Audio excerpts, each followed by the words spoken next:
这一队有请。陈先生，52岁，来自南京，古董商人，有请。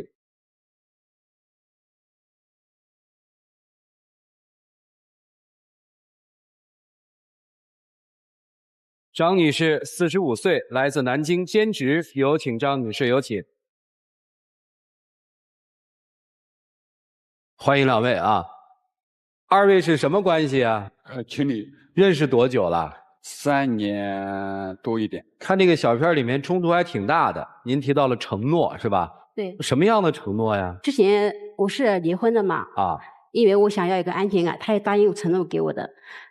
当时。您是离异的？对。有孩子吗？有一个男孩。跟您还是跟我前夫。您也是离异是吧？我不是的，我是丧偶的。丧偶。我在我小孩2岁的时候啊，我爱人这个乳腺癌走掉的，然后我20几年把我女儿培养长大，然后把她送到英国去读书。20几年我一直没有找过。所以就为了女儿没有开始这个感情是吧？对。后来你们俩3年前相识了，是这意思吗？他是，这话我也不知道怎么说了。没事。就是那天晚上我们不是约在一起吃饭的，然后就他对我感觉一直蛮好的，我对他也蛮好的，反正就2个人感觉是不是就想有个家，他也想有个家，我也想有个家。然后嘛，我们就在一起接触了，接触半年，然后真实在一起的。他说他家缺个女主人嘛，想跟我2个成一个家。但作为我是离婚的，我想要个保障，我说那你就给我10万块钱。其实并不是为了钱跟他要钱，就是想要一个什么一个安全感吧。然后他也答应我了，当时晚上就给我5万块钱。那个5万块钱他说过几天再给我，后来过了几天他也没给我。第2天早晨他就走掉了。他做古董生意嘛，经常跑来跑去，一跑出去半个月不回来，然后半个月回来他说我生意做得蛮好的，就带我出去吃用玩，他对我也不错。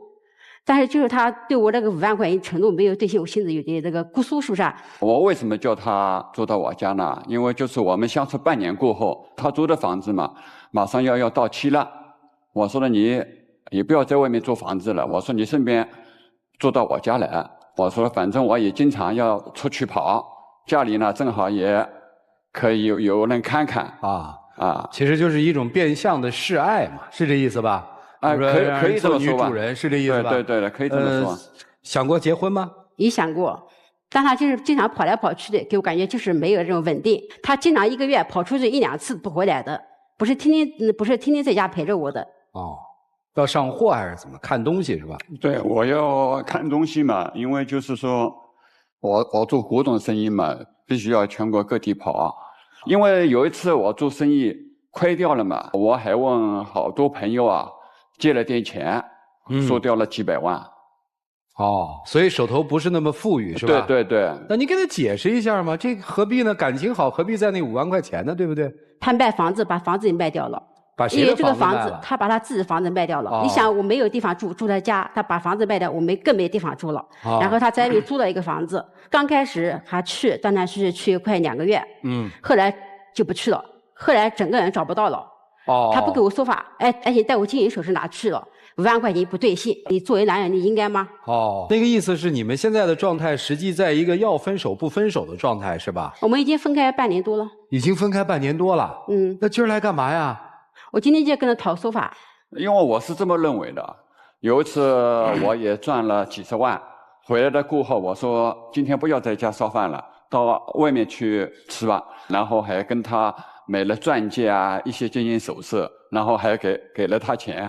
再说我每次出去的时候，我每个月基本上我都会给他1、2万块钱给他花。哪有这么多呢？因为你现在目前在做兼职，钱也不够，我就给他所以您觉得在经济上最起码1万块钱，每个月1万块钱有的。所以您觉得在经济上并没亏欠这位女士，是这意思吧？是啊。他没有给我这么多钱，1个月就几千块钱。怎么可能几千块钱呢？家的吃吃弄弄，根本没有钱。几千块钱？哪有1、2万块钱？真的夸张的。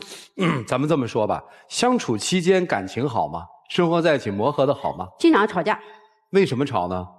他看我不顺眼，说我家务事不做，回来打电话我不在家，有时候跟我朋友出去在外面逛街唱歌了，说我。其实我唱歌唱什么啦？不就1、2个星期唱一次嘛。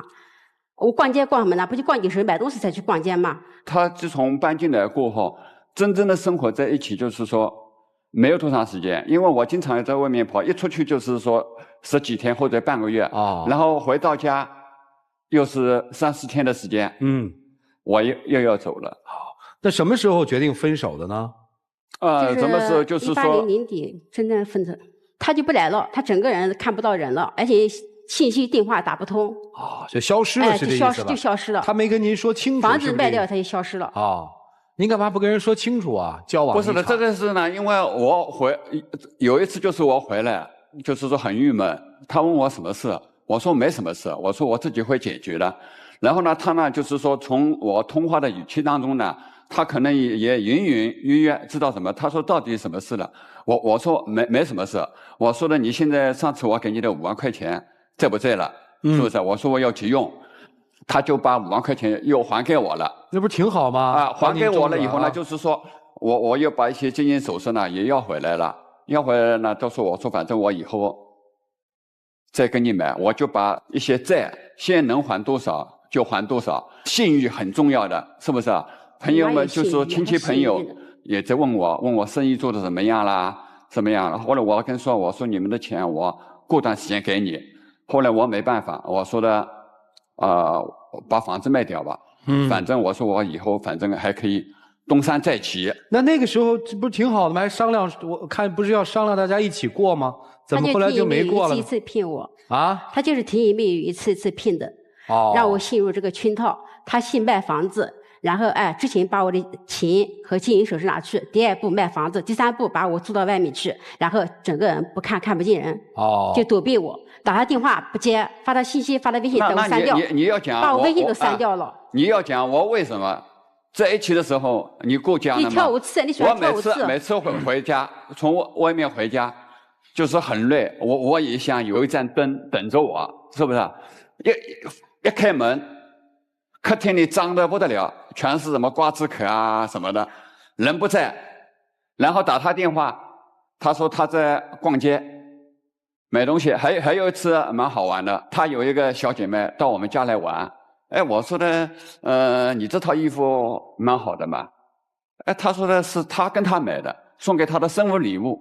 那不应该吗？一件衣服3000多，是不是？那我生日你没给我什么东西了呢？心里不平衡。那既然这样，就大大方方的说我们俩过不到一起，就这样我们就散了。您跟人打个招呼啊。干嘛就消失了呢？我没消失啊，因为我经常在外面，我不想再继续下去了。你就是骗。然后他现在就是说，你不要说骗，你就是在骗吗？骗一步一步在骗我吗？很难听，我骗你什么了？我说你骗还好听呢，骗我的感情了吗？然后骗我的钱。我骗你的钱啊？把你买的东西全部都还给你了，然后再骗我把房子卖掉，骗我出去。这3年当中，我每个月给你的钱，你到哪里去了？你给我多少钱啊？你算了，哪怕一个月3000，你没回来吃饭，没回来用吗？一个月3000，3年多少？行，你用的吧？你还好意思讲我骗你的？你就是在骗，还不承认？不吵啊，咱们梳理啊，什么时候对他没感情了？就彻底失望。把他房子卖掉以后。为什么那房子不是他的房子吗？他的房子是不错，但是就是最起码我是作为我把他当成家了。他怎么想我不知道，我想跟他在一起生活，我把他家当成我自己的家看待了。所以他给我个前提，就有房子，我们在一起成个家，是不是？所以是不是在您的心里面是说，因为你这个男人承诺我要让我做女主人，对，我才会跟你有后来的发展，是这意思吧？是的。那你们在这个交往期间有没有提到领结婚证的事儿啊？我刚开始领的，他说太忙了，过一阵再说吧。就是先生没有同意领，是吧？我同意了。我说等我这次每次在敷衍我说就领。好，行，接着再问啊，等于您心里面最不舒服的是他借生意失败，拿回了他曾经给您的5万块钱现金和给您买的金银首饰，是还是不是？对。您的想法是什么想法？坚决不给？不是不给，但是他的用词不当啊。我再问一句啊，在你们交往期间，他每个月都给您生活费吗？给的。每个月都给2、3千块钱、3、4千块钱不一定的，家里面水电费用弄，什么物业费什么交也没有多少钱。好，在交往期间，您觉得您对他的照顾好吗？我觉得我对他照顾很好，因为他在家这段时间，不管在家等1个星期还2个星期，我都陪着他。也就是说，实际上那个房子是您住的居多，是这意思吧？对。那您当初把这位女士到底是以一个什么身份接到自己的家里的呢？你比如说，就是未来的女主人。对，未来的女主人啊。那你发现不合适，为什么不跟人家说我们俩不合适分手，而是采用不辞而别？没有不辞而别，只是婉转的跟他讲，目前的情况给不了你房子。那你们听听老师们怎么来看这件事儿啊？让我们一起进入丘比特问卷。哎呀，今天这锅粥啊，左岩老师。先来说一下女士啊，她欠你钱对吧？对。拿了你的金银首饰对吧？只能说是他当初给我的，现在要拿回去。我其实比较理解您当时的心态，觉得自己找一富翁，住到对方家里，搬进去就是太太，他应该每个月给我家用，我的生活水平直线上升。没想到计划没有变化快，做生意嘛，总是有起有落的。我们是以感情为基础在一起的，并不是。我没有听到你们之间的感情。如果你爱这个男人，这个男人就应该所有的都是我的，我的也是他的，我们是彼此的。他有债务的时候，我也要挺身而出，我兜里就只有10块钱，我也拿给他。作为先生，为什么不辞而别？第一，怕辞了别不了。第二，心里还是有那么一丝愧疚的，觉得拿了人家的东西，虽然这个东西是你的，所以你在逃避，在拒绝面对。没有爱情，彼此再见，谢谢。好，谢谢左岩老师。来，于老师。我不否认两人在一开始的时候有感觉，有好感，但是在这里面掺杂了这个钱，或者我纠正一下，如果你要用这钱来去给你安全感，那就意味着爱情不能给你安全感，钱才能给你安全感。那么其实你把钱看的比重就会很大，而男方居然也答应了还给一半，另外一半就没有给，3年的时间就没有机会给那5万吗？你赔500万都赔了，那5万不给，我跟你讲，今天你们的感情走到现在，那5万就是一个梗，在女方那里就过不去，所以你们没办法走太远。一旦别的因素占据了主流，感情就被挤没了。爱情百万站，欢迎2位，赶紧走吧。好，谢谢于老师。严老师。我们在相遇之初、相恋之初，我认为把财务、把对未来生活的规划、把子女问题讲清楚，放在桌面上，不是不可以的。因为毕竟不是初婚，可能初婚的时候，我们大家都是一无所有，从头开始经营，从头开始努力，并肩奋战，从无到有的创造。我们没有房，我们租房。我们租了好房子，我们后来有了钱买了房子，这是初婚，大家毫无保留经营的过程。但是再次走入婚姻，说的现实一点，大家都有保留，因为都是已经走了半辈子的2个相对已经独立完善的个体了。那这个时候难道我们就不能好好相爱了吗？不是的，可以一开始说得很清楚，将来财务啊，我们怎么分配啊？你赚的钱应该怎样？我的财产我应该可以把这个放在桌面上，现实的谈清楚。我觉得不用回避。但是接下来相处的日子，那真要想过，是经营，不是算计。我认为你们2个虽然最初10万听起来不好听，但是后边彼此的算计，让人觉得更难堪。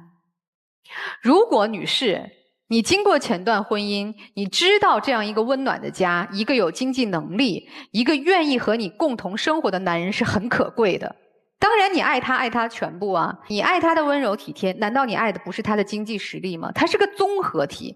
既然你选择了他，你知道这样一个人可以给你财务上的帮助，生活上的帮助，那咱能不能对人家好一点？咱能不能不只算计自己那点小九九啊？他过生日，你给他买个好点的礼物不行吗？有那钱送朋友，没钱给男朋友。咱家里收拾的温馨舒服一点不行吗？咱能不只算计着自己逛街那点开心吗？哎，2个星期才回来，你跑出去玩啊？你指望他爱你呀？你指望他给你钱呀？成年人的爱情现实了，没错，没有那么单纯纯粹了。但不是人人都像你们这样过得如此不堪啊！男士你也一样啊，你也完全都是在算计啊。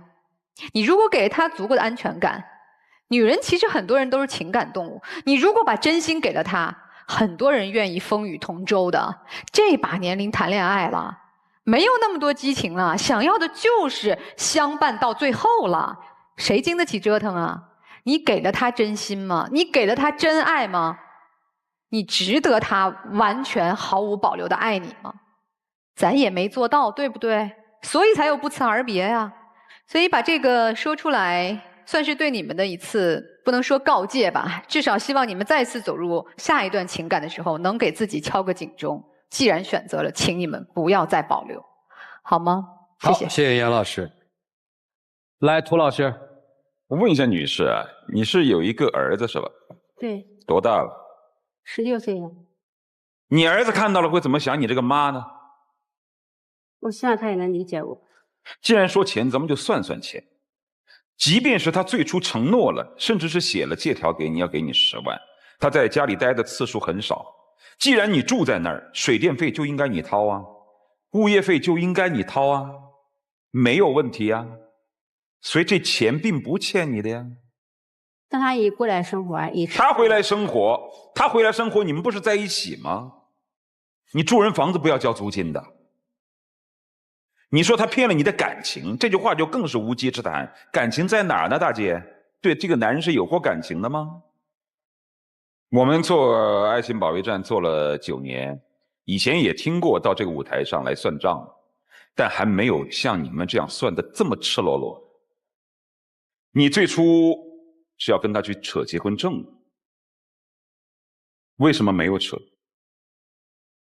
当初他因为你也不希望扯了结婚证之后，你们的财产都变成了共有的财产。我没有这个想法。你没有这样的想法，为什么一直不扯呢？因为我实际上失败了嘛，失败了以后，他就是说我们在房子住在外面的时候，他就是说，其实你也就一直在试嘛，你一直在试他到底是个什么样的人，你也不敢跟他扯结婚证。如果他是一个可以给你承诺的人，如果你是一个值得别人承诺的人，那种承诺早就实现了。他不是一个兑现承诺的人，你也是一个不值得兑现承诺的人。给自己各自都留点脸吧，算了吧，走吧，就这样。好，谢谢涂老师。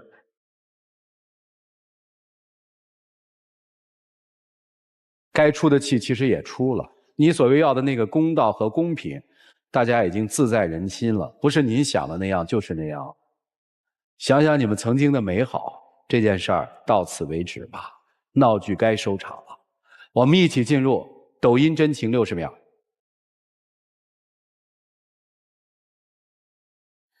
我们就到此结束吧。我也希望你好自为之吧，不要随便答应一个女人承诺。我答应过什么女人承诺啊？不是当初是你提出来的。实话告诉你，当初你提出来的时候，我心里就过一过，因为我打电话给我女儿，我女儿说的你要认真考虑考虑。作为一个男人，他说的他才你才跟他接触了半年，他就提出来10万块保证金，他说的你好好的考虑考虑，叫我自己好好考虑。我今天也不想多说了。那就好自为之吧。哎，谢谢2位，请回吧。哎呀，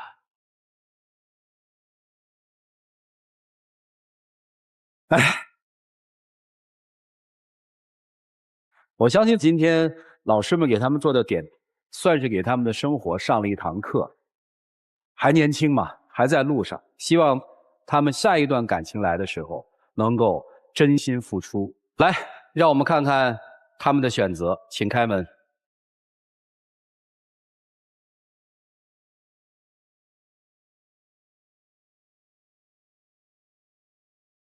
啊，你还出来了？我以为你走了，是有话要说是吗？对。啊，您说。我说，他如果不能跟我好好在一起，我就希望他能把他的承诺给兑现。行，明白了，这是他自己的一个想法。对我的诉求，我们充分理解了。